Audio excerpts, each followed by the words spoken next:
ఎవలే నేను నీకు ఏమవుతాను ఏలు పట్టినందుకేనా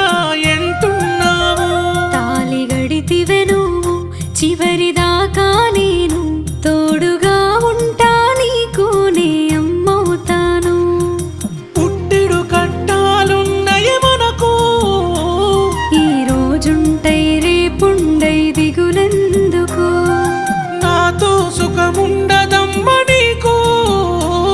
ఎట్లయితే గట్లాయే ఇక చూసుకుందము